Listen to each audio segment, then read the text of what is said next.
क्या समय भी कभी भेदभाव करती है? क्या ऐसा होता है कि जिंदगी में जो सफल हो जाते हैं उनके पास वक्त ज़्यादा होता है और जो फेल हो जाते हैं उनके पास वक्त कम होता है? ऐसा नहीं होता है भाई, हम सब के पास वक्त समान होता है, क्योंकि समय कभी भी भेदभाव नहीं करती। तो फिर ऐसा क्यों होता है कि ज़िंदगी में कुछ लोग सफलता की बुलंदियों पर पहुंच जाते हैं और सबके लिए एक मिसाल बन जाते हैं, और कुछ लोग ज़िंदगी में एक फेलियर बनकर रह जाते हैं और पूरी ज़िंदगी अपने आप को कोसते रहते हैं? इसके बहुत से कारण हो सकते हैं, लेकिन उनमें से ये एक कारण ज़रूर होता है, और वो है टाइम मैनेजमेंट। सफल व्यक्ति अपने टाइम को बहुत ही अच्छे से यूज करते हैं और ज़िंदगी में हजार कठिनाइयों के बावजूद वो सब कुछ हासिल कर लेते हैं जो कि उनका सपना होता है। वहीं जो फेल हो जाते हैं वो हमेशा बहाने ढूंढते रहते हैं, और उनमें से एक सबसे अच्छा बहाना उनके पास होता है कि टाइम ही नहीं है। तो फ्रेंड्स, अब सवाल उठता है कि हम अपने टाइम को कैसे बहुत अच्छे से मैनेज करें ताकि ज़िंदगी में हम भी वो सब कुछ हासिल कर लें जो कि हमारा सपना है, और कम से कम अपनी नाकामयाबी के लिए समय को जिम्मेवार ना ठहराएं। दोस्तों, एक बात हमेशा याद रखना कि कुदरत कभी भी भेदभाव नहीं करती। हम सबके पास वक्त समान होता है। ये सिर्फ हमारे ऊपर निर्भर करता है कि हम अपने वक्त को कैसे अच्छे से यूज करते हैं। दोस्तों, अगर हम अपने समय को बर्बाद करते हैं तो इसका सिर्फ एक मतलब है कि हम अपनी बर्बादी की कहानी खुद अपने हाथों से लिख रहे हैं।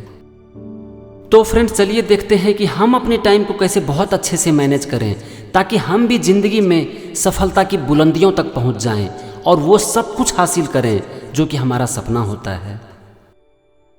टाइम मैनेजमेंट का जो सबसे पहला रूल है वो है, हमें ये जानने की ज़रूरत है कि हमारा टाइम आखिर जाता कहाँ है। मतलब कि आपको अपना टाइम को मॉनिटर करने की ज़रूरत है। तो आपको रात में सोने से पहले 5 मिनट का एक छोटा सा काम करना है। एक नोटबुक में आपको 2 कॉलम बनाना है, और एक में लिखना है यूज ऑफ टाइम और दूसरे में लिखना है मिस यूज ऑफ टाइम। और आपको ये देखना है कि आपने आज कितना समय बहुत अच्छे से यूज किया और कितना समय बर्बाद कर दिया। दोस्तों, यकीन मानो, अगर आपने ये रोज करना शुरू कर दिया तो कुछ ही दिनों में आपका समय का कंट्रोल आपके हाथ में आना शुरू हो जाएगा। दोस्तों, मैंने देखा है कि हमारा ज़्यादा वक्त 3 चीज़ों में बर्बाद होता है, और इन 3 चीज़ों के अलावा एक और खलनायक है जो कि हमें ज़िंदगी में आगे बढ़ने से रोकती है। समय की बर्बादी का जो पहला खलनायक है वो है, आप शायद जान ही गए होंगे, मोबाइल फ़ोन। दोस्तों, क्या आपको पता है कि आप अपना कितना समय मोबाइल पर बिताते हो, और मोबाइल पर जो भी करते हो उसका क्या कनेक्शन है आपके फ्यूचर के साथ? एक मोबाइल ऐप है जिसका नाम है योर हैंड। इसको इस्तेमाल करके जब मैंने ये देखना शुरू किया कि मैं अपना कितना समय स्मार्टफोन पर बिताता हूँ, तो दोस्तों मैं हैरान रह गया। मैंने देखा कि मैं रोज़ 3 से 4 घंटे मोबाइल पर बिताता हूँ, और सबसे बड़ी बात है कि मुझे कभी इसका पता भी नहीं चला। सोचो फ्रेंड्स, 3 से 4 घंटा मोबाइल पर, वो भी उस काम के लिए जिसका दूर दूर तक हमारे गोल से कोई कनेक्शन नहीं है। ये सिर्फ समय की बर्बादी है। अंत में मैंने तंग आकर एक बेसिक मोबाइल फ़ोन खरीद लिया, और उसे ही मैं अपने पास रखता हूँ। मेरे पास एक स्मार्टफोन भी है जिसे मैं काम करने के बाद या तो स्विच ऑफ कर देता हूँ या फिर उसे अपने से दूर रखता हूँ, और इस तरह से 3 से 4 घंटे मैं डेली बचा लेता हूँ, जो कि अभी तक मैं मोबाइल पर बर्बाद कर रहा था। दोस्तों, मैं ये नहीं कहता हूँ कि आप भी एक बेसिक मोबाइल फ़ोन खरीद लो और अपने स्मार्टफोन को या तो स्विच ऑफ रखो या फिर अपने से दूर रखो।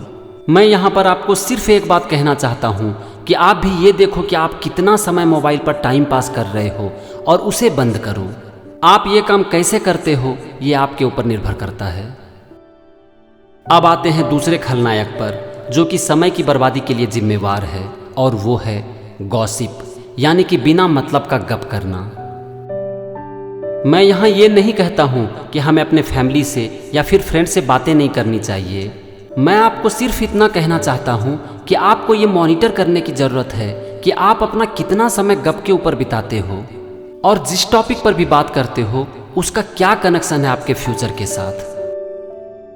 अब आते हैं तीसरा खलनायक पर, और वो है नींद या फिर आलस। दोस्तों, नींद बहुत ही ज़रूरी है, लेकिन उसका भी एक लिमिट होना चाहिए। एक बार नींद पूरी हो गई फिर पूरे मन से अपने काम पर लग जाना है।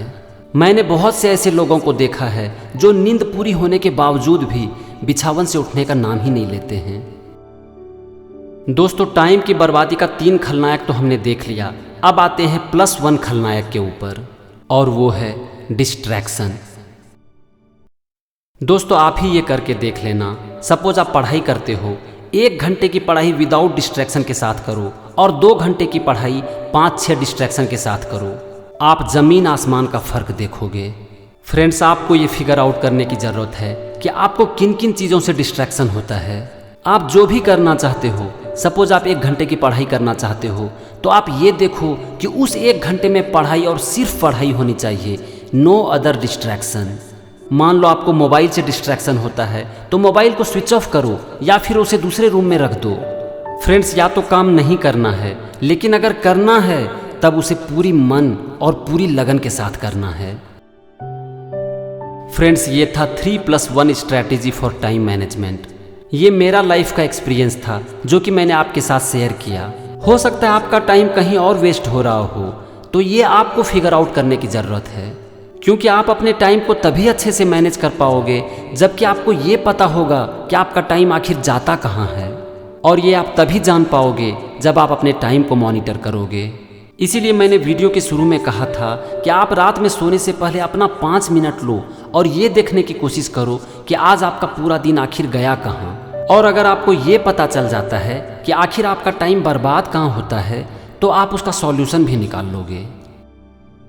दोस्तों, मैं आपको सिर्फ एक बात कहना चाहता हूँ कि आपको अपनी लाइफ को मॉनिटर करना पड़ेगा, और ये काम आपके लिए और कोई नहीं कर सकता है, सिर्फ आप कर सकते हो। अपने आप को रोज़ याद दिलाओ, हो सके तो एक पेपर पर लिखकर घर की दीवार पर चिपका दो कि समय की बर्बादी का मतलब है खुद की बर्बादी। और अगर आप अपने समय को अच्छे से यूज करते हो ना, तो एक दिन वक्त आपका गुलाम होगा।